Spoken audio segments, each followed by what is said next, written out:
Pohon Damai Simempar namanya, merupakan objek wisata baru air terjun di Desa Simempar, Kecamatan Gunung Meriah, Kabupaten Deli Serdang. Akhir Oktober 2017 lalu, objek wisata baru tersebut mulai dibuka untuk umum. Kenapa dinamakan Pohon Damai Simempar? Dikarenakan ada sebuah pohon berukuran besar menuju air terjun, dan jika bergandengan tangan beramai-ramai mengelilingi pohon tersebut, seakan memeluknya maka akan merasa damai. Bagi warga di sana, hulu Sungai Lau Buaya yang merupakan lokasi air terjun merupakan tempat sakral untuk meminta hujan. Cerita mistis ini pun kerap ada di tempat itu. Pun begitu, bagi pengunjung tidak perlu takut, asal tak berbuat yang aneh-aneh. Bahkan ada lokasi di aliran sungai tersebut menyerupai danau, tidak diketahui kedalamannya. Warga di sana menyebutnya mata kucing. Entah sudah berapa kali, warga coba mengukur kedalamannya dengan mengikat batu pakai tali. Tetapi tetap saja usaha warga tak membuahkan hasil. Sepintas, saking jernihnya air mata kucing tersebut, pengunjung bisa melihat wujud wajah manusia di dalam airnya. Selain itu, pada dinding air terjun juga ada bebatuan menyerupai wajah manusia berukuran raksasa. Hutan yang masih asri dan air sungai yang cukup jernih membuat para pengunjung betah berlama-lama. Jarak tempuh 2 jam pulang pergi dari pos objek wisata Pohon Damai ke lokasi air terjun dengan berjalan kaki, karena memang tidak bisa dilalui dengan kendaraan apapun termasuk kereta, karena kemiringannya mencapai 45 hingga 90 derajat.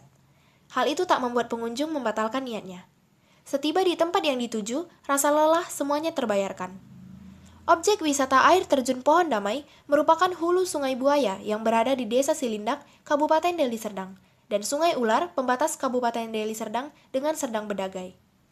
Menuju Desa Simempar, ada beberapa rute jalan yang bisa jadi alternatif pilihan untuk mencapai desa tersebut. Di antaranya melalui Medan Lubuk Pakam, Bangun Purba Simempar, atau Medan Deli Tua Tiga Juhar Simempar, maupun Medan Berastagi Kabanjahe Saran Padang Simempar. Semua rute itu bisa dilalui mobil maupun kereta.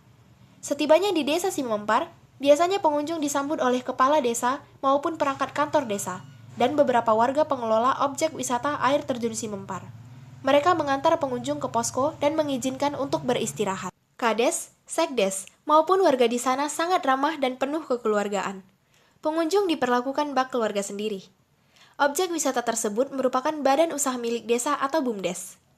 Di Desa Simempar maupun di posko sangat sulit jaringan handphone, sehingga jika ingin mencari sinyal harus balik ke kampung atau di gerbang masuk desa. Biasanya, sebelum berangkat ke lokasi air terjun, dari pos 1 diberi briefing pengarahan dari pihak pengelola. Dan kalau beruntung, pengunjung yang berangkat menuju air terjun di ranger oleh Kades Simempar, Wari Tarigan, maupun Sekdes, Tarsim Tarigan. Keduanya cukup handal dan mumpuni dengan wilayah tersebut. Paham betul dengan seluk-beluknya, termasuk hal-hal yang dilarang di tempat itu. Ada beberapa aturan yang diterapkan pihak pengelola dan agar dipahami. Masuk ke kawasan wisata air terjun Simempar diwajibkan memakai jasa ranger. Biaya registrasi dikenakan Rp10.000 dan biaya ranger Rp100.000 per rombongan. Jika ingin melakukan pendakian, pengunjung diharapkan melapor lebih dulu kepada kepala desa atau warga yang ada di lokasi tersebut. Dilarang membawa narkoba, dan batas trekking terakhir menuju objek wisata air terjun paling lama pukul 13.00 WIB. Deli Serdang, Sumatera Utara, Hendra Sembiring memberitakan.